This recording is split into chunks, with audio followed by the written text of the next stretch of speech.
bienvenidos a este nuevo video. Soy médico especialista en deporte y el tema que les traigo hoy es cantidad ideal de proteínas. Pero antes de centrarnos puntualmente en ese tema, hablemos de las dudas habituales que se plantean a través de las redes sociales. Pregunta número 1. ¿Son las proteínas el macronutriente más importante que hay en un deportista? La respuesta es no. Los macronutrientes son todos importantes. Lo que debemos hacer es mejorar su calidad y su cantidad. Cuando hablo de macronutrientes me estoy refiriendo a las proteínas, me estoy refiriendo a los hidratos de carbono y me estoy refiriendo a las grasas. Pero no solo debemos pensar en los macronutrientes, también deberíamos pensar en los oligoelementos y los micronutrientes, la cantidad de vitaminas que consumimos, la cantidad de magnesio, de fósforo, de potasio. No solo reduzcamos la nutrición al macronutriente. Pregunta número 2. ¿Cuáles son las fuentes de proteínas? Fuentes de proteína hay muchísimas. Tenemos a través de la nutrición y tenemos a través de la suplementación. Pero nunca comencemos a creer que la suplementación hace algo que la alimentación no hace. Muchos creen a través de las redes sociales, de hecho me preguntan si la proteína del suero de leche, por ejemplo, aumenta más la masa muscular. No le otorguemos un poder que no tiene la suplementación. La suplementación complementa, ayuda o funciona como una estrategia, pero lo primero que hay que hacer es optimizar la nutrición al 100%.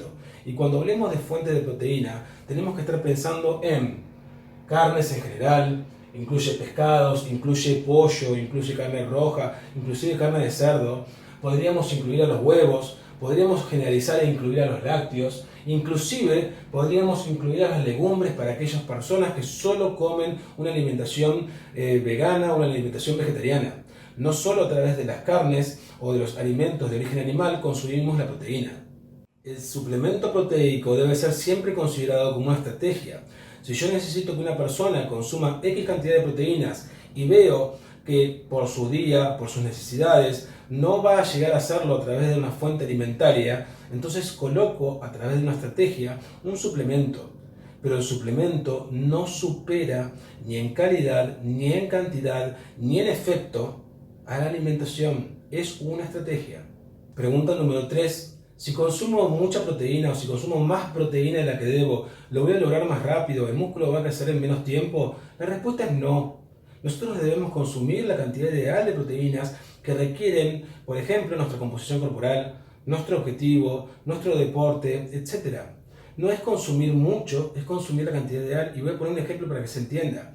Si yo necesito abrir una puerta, no voy a abrirla más rápido o la voy a abrir de forma más eficiente o nada, poniendo más llaves. Con una simple llave voy a abrir esa puerta. Lo mismo ocurre con las proteínas. Se necesita que se consuma la cantidad ideal para abrir esa puerta del crecimiento de masa muscular, de generar saciedad o todas las funciones que tiene la proteína. Pero no estemos pensando que cuanto más proteína consumamos, más rápido va a ser el efecto o más rápido lo vamos a lograr. No funciona así. Pregunta muy habitual es la pregunta número 4. ¿La proteína daña el riñón, daña el hígado o daña mi sistema orgánico? La respuesta es no. Está demostrado que en personas saludables que consumen cantidades ideales de proteína no van a dañar sus órganos, no va a dañar su organismo. Están consumiendo lo ideal, no de más. Por ahí están consumiendo más en base a lo que venían haciendo, pero eso no quiere decir que estén consumiendo en exceso. Por ese motivo, al hablar de proteínas, debemos ser muy juiciosos y hablar de cantidades ideales, adaptadas a la necesidad de cada persona, y no de excesos. Tampoco, por ejemplo, vamos a deteriorar nuestra composición corporal si dejamos de consumir proteína. El deterioro de la composición corporal se va a dar por un cambio de hábitos buenos por hábitos malos en cuanto a la nutrición y en cuanto a la actividad física. Si yo dejo de comer de forma adecuada, si yo dejo de nutrirme de forma adecuada, si dejo de hacer actividad física de forma adecuada, lo más probable es que mi composición corporal se empiece a deteriorar. Pero eso no va a pasar porque yo dejé de consumir una proteína o dejé de consumir un carbohidrato o lo que fuere. Pregunta número 5. ¿La cantidad es lo único importante? No.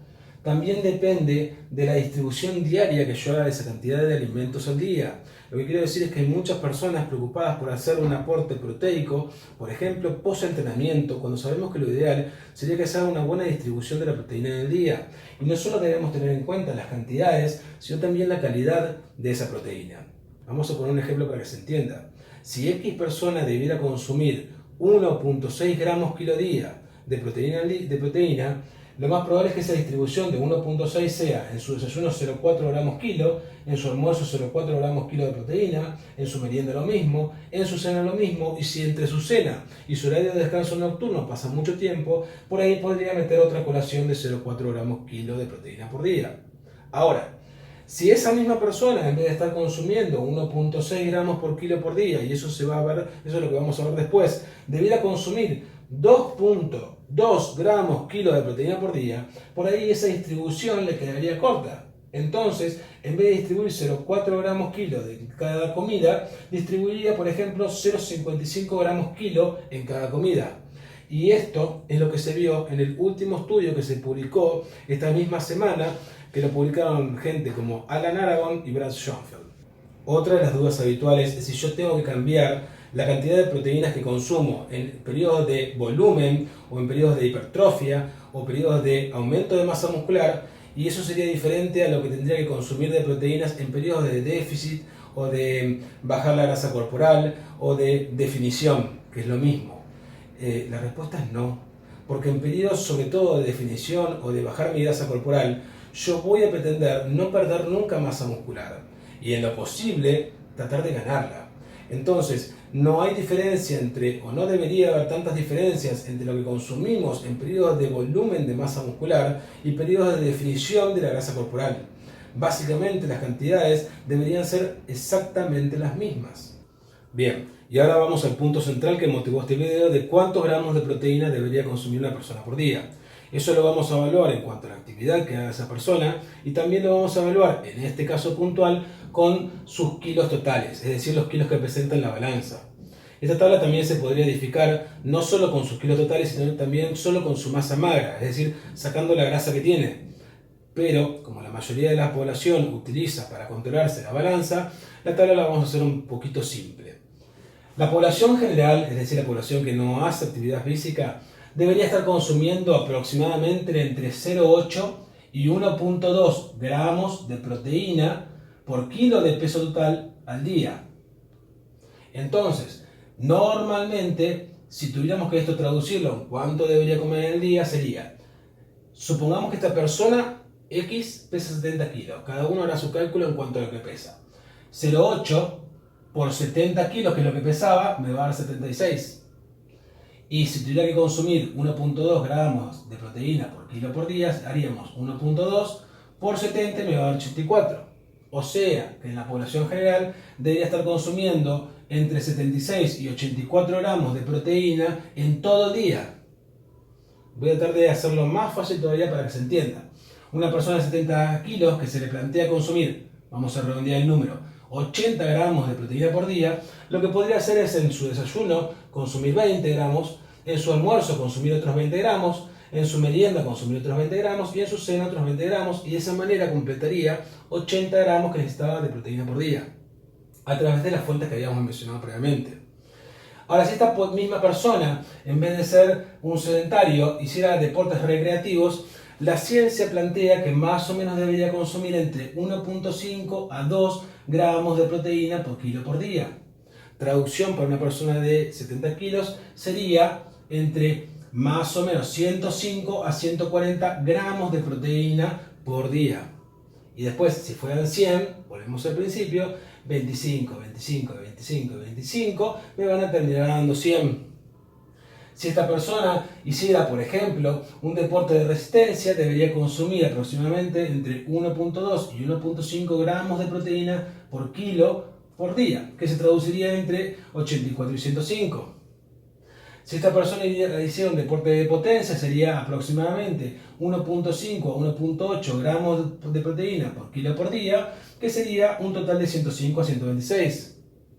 Si la persona hace un deporte de fuerza máxima, es decir, que quiere cada vez más fuerza, debería consumir entre 1,8 a 2 gramos de proteína, que se traduciría en la cantidad de proteína total al día, para una persona de 70 kilos, de 126 a 140 gramos por día. Y, por último, si la persona busca ganar masa muscular, la mayoría de la evidencia científica sugiere consumir 2 gramos de proteína por día.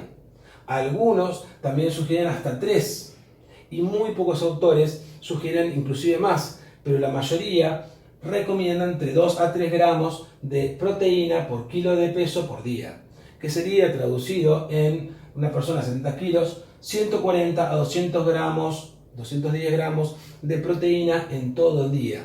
¿Está bien? O sea que esta persona debería consumir 100 gramos de proteína por día y debería estar consumiendo aproximadamente, como dijimos acá, 0,50, 0,50, 0,50 y 0,50, y de esa manera llegaría a distribuir bien la proteína que necesita en el día. No estemos pensando solo en la proteína que debemos consumir post entrenamiento.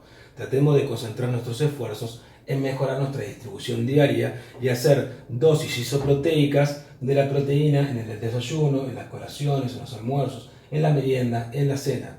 Va a ser mucho más fácil de que logres optimizar la cantidad de proteína que vos consumís en el día. Y recordemos, no se trata de mucho, se trata de cantidades ideales.